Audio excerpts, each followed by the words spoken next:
देखो ମୁଁ ଅନେକ ପୁରୁଷ ସହିତ ରାତି କେତେ ପାରି ମୁଁ ଗୋଟେ ବେଶ୍ୟା କିନ୍ତୁ ତମ ସହିତ ମୁଁ ଏକା ସହିତ କେବେ ରହିପାରିବିନି କେବେ ବି ମୁଁ ରହିପାରିବିନି। আরে ମୁଁ ତ ଦୈତ ସବୁ କଥା ଉଠେଇଲି ତମେ ଏ ଘର ମୋର ମିଛ ସ୍ତ୍ରୀ ଭୂମିକାରେ ଅଭିନୟ କରୁଛ। ଆଉ ଶୁଣ ଏ ଘରେ ଆମେ ଗୋଟିଏ ଛାତ୍ର ରହିବା ସତ ଏ ଦୁନିଆ ଆଗରେ ଆମେ ସ୍ୱାମୀ ସ୍ତ୍ରୀ ହେଲେ ବି ଆମ ଭିତରେ କୌଣସି ଦୈତ ସମ୍ଭବ ରହିବନି।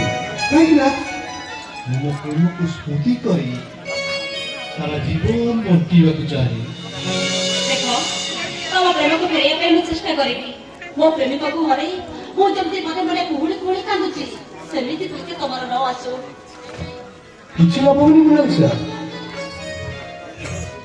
ମୋ ପ୍ରେମ ଅଛି ଏକ ଅଭୁଲା ସ୍ମୃତି ପାଲଟି ଯାଇଛି। ମୋ ଯେକୌଣସି ହେଇଛି ପ୍ରେମ ସେ ଯେମିତି ଏକ ରାଜ ନାଉଟି ହେଇଛି ମୁଁ କେବେ ତାକୁ ପାଇପାରିବେନି ସେ ମତେ ବି।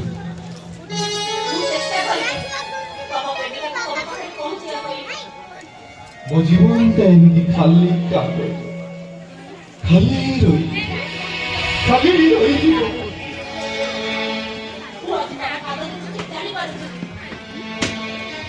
ତମେ ସେ ଝିଅକୁ ବହୁତ ଭଲ ପାଅ ନା ବହୁତ ଭଲ ପାଅ ତମେ ସେ ଝିଅକୁ।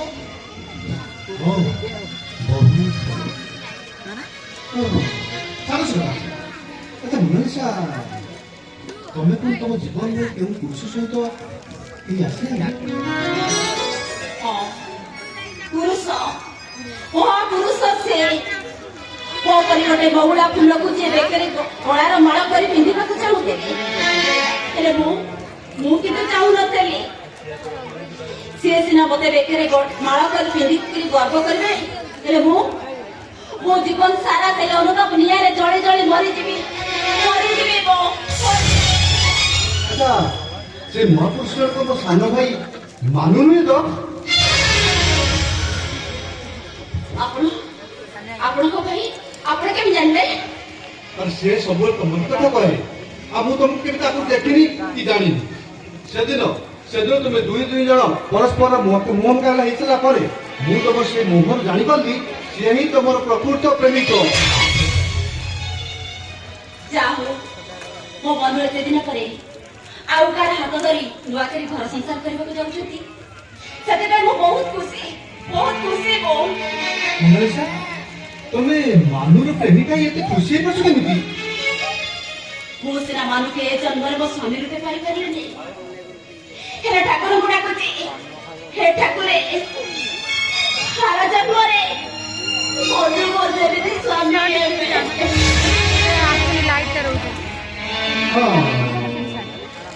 ରାତି ଅନେକ ହେଲାଣି ତମେ ଫଟୋ ଶୁଣ ମୁଁ ବାହାରେ ଶୁଣିବି। ନାଇଁ ଆପଣ ଗୋଟେ କାମ କରନ୍ତୁ ଆପଣ ଫଟୋ ଶୋଇପଡ଼ନ୍ତୁ ମୁଁ ଏଇ ଘରେ ଶୋଇପଡ଼ିବି। କେମିତି ସମ୍ଭବ ହବ? ଯାହା ହେଲେ ବି ତମେ ହଉଛ ମୋର ଅତିଥି ତେଣୁ ତମେ ଫଟୋ ଶୁଣ ମୁଁ ବାହାରେ ଶୁଣିବି।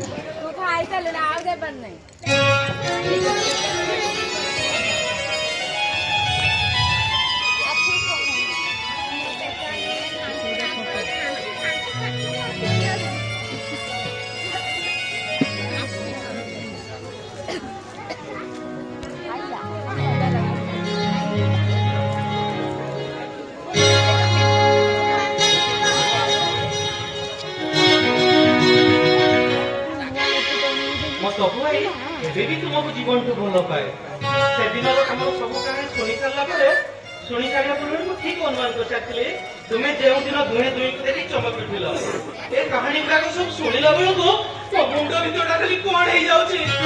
କଣ୍ଠ ପଟେଇ ପଚାରିବାକୁ ଇଚ୍ଛା ହଉଛି ହେ ଉପର ବାଲା ଏମିତି ଭୁଲ କେମିତି ହେଲା?